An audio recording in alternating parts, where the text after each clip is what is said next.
எனக்கு உணர்வாயிருது, உணர்வுக்கு அடிமையாகி அது வந்து என்னை பாதிப்புரிகிறது அப்படிங்கிறதுக்கு மாத்த கிளாஸ் நம்ம என்ன பார்த்தோம் அப்படின்னா, எண்ணம் உணர்வு இரண்டுக்கும் உள்ள வேறுபாடு என்ன அப்படின்னு பார்க்கும்போது, எண்ணம் என்றால் அது எண்ணமாகவே இருக்கும். உணர்வு என்றால் உடம்பளவிலே ஏதோ ஒரு மாற்றத்தை கொண்டு வந்தால் அது வந்து உணர்வு என்று கருதப்படுகிறது. இப்போ அதுவே பாசிட்டிவான எண்ணத்துக்கும் நெகட்டிவான எண்ணத்துக்கும் ரெண்டுக்குமே நம்ம பாசிட்டிவ் உணர்வுக்கும் நெகட்டிவ் உணர்வுக்கும் நம்ம பார்த்துக்கணும். இப்போ எனக்கு வந்து உணர்வு வரல, நாலேஜில் வரல, ஞானதேவரை வரல, குரு மேலே வரல, ஒரு அண்ணன் மேலே எனக்கு உணர்வு வரல அப்படின்னா என்ன பண்ணோம்? You must do some action. பார்க்கணும், பேசணும், கூட இருக்கணும். ஸோ சில செயல்களை செய்ய செய்ய செய்ய ஆட்டோமேட்டிக்காக உணர்வு வரும். பார்த்துக்கிட்டே இருக்கு உணர்வு வரும், பார்க்க பார்க்க உணர்வு வரும் அப்படின்னு சொல்ற மாதிரி சொன்னோம். இப்போ அதுவே அப்படியே உள்டா.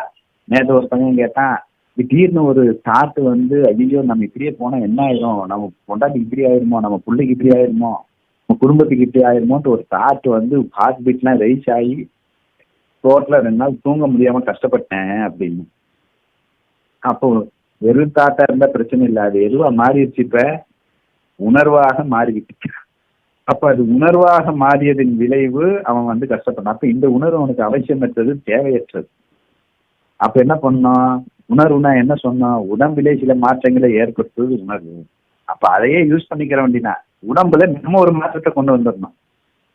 மூச்சு காற்றை மாற்றுவது மூலமாகவோ, எச்சரி முத்ரா செய்வது மூலமாகவோ, அந்த நேரத்தில் ஒரு யோகாசனா, யோக முத்ராசனா, ஏதோ ஒரு ஆசனா செய்வதன் மூலியமாகவோ, இல்லை ஒரு முத்ராஸ் பந்தா அப்படிங்கிற மாதிரி ஏதோ ஒன்று என்னுடைய உடம்புல சில ஆக்ஷனை நான் மாற்றினேன்னா ஆட்டோமேட்டிக்காக என்ன ஆகும்?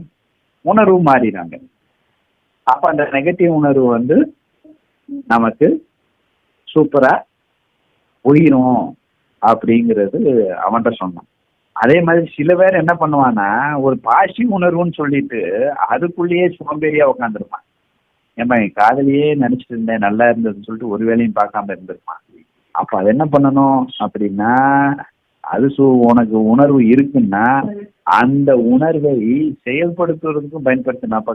ஏன் சும்மா இருக்கணும்? இதை பண்ணா காதலிக்கு பிடிக்கும், காதலிக்கு இப்படின்னா நம்ம பண்ணி தரலாம், ஸோ அப்படின்னு சொல்லிட்டு அவன் எதையெல்லாம் செய்ய வேண்டுமோ அதையெல்லாம் அவளை பக்கத்தில் வைத்து செய்து அவன்கிட்ட வந்து நல்ல பேர் எடுக்கணும் அப்படிங்கிற ஒரு ஃபீலை கிரியேட் பண்ணி செய்ய ஆரம்பிச்சிடணும்.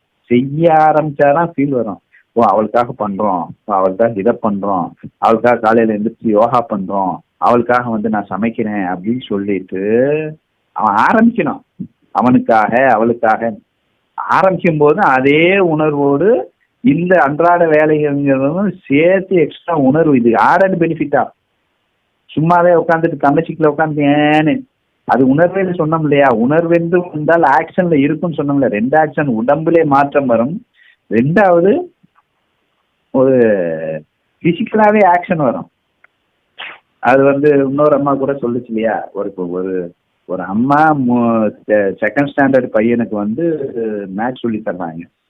அவனுக்கு மேக்ஸ் புரிஞ்ச உடனே ஃபீல் ஆகி வீட்டுக்குள்ள ஓடி போய் தேடி ஒரு புது பென்சிலை கொண்டு வந்து அந்த அம்மாட்ட கொடுத்து, ப்ளீஸ் சூப்பரா மேக்ஸ் சொல்லி கொடுத்தேங்க, இந்தாங்க இந்த பென்சிலு அப்படின்னு சொல்லிட்டு ஃபுல்லா ஃபீல்லே இருக்கிறான். அந்த அம்மாட்ட கொடுக்குறான். அந்த அம்மா அப்படியே லவ் ஃபீல்ல பாக்குறான், ஒரு கிஃப்டை தர்றான்.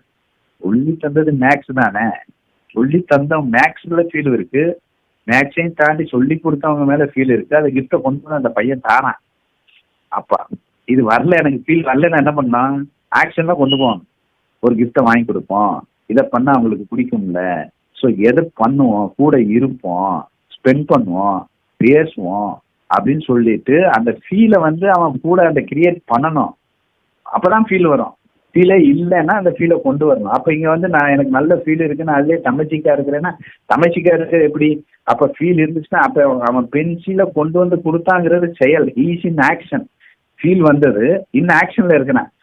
ஃபீல் வந்தது தூங்கிட்டே இருந்தான், ஒரு தேங்க்யூ கூட சொல்ல மாட்டான், ஆக்ஷன்லேயே வராது.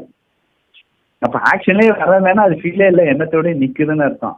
அதே எனக்கு ஃபீல் ஆயிடுச்சு அப்படின்னா அது அந்த ஃபீலிங்க்கு ஈக்குவலண்ட்டாக அதை பண்ணுவோம், இதை பண்ணுவோம், இங்கே பண்ணுவோம், இதுக்கு என்ன பண்ணலாம், இதை பண்ணா அவங்களுக்கு பிடிக்குமா, இப்படி பண்ணா அவங்களுக்கு பிடிக்குமா அப்படின்ட்டு அந்த அன்றாட வேலைகளையே சுறுசுறுப்பாக அந்த ஃபீலை பயன்படுத்தி உந்தி செய்வதற்கு உண்டான வேலையை பார்க்கணும்.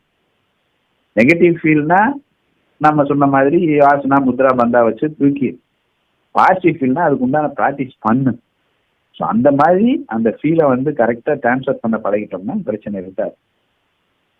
புரிஞ்சதா?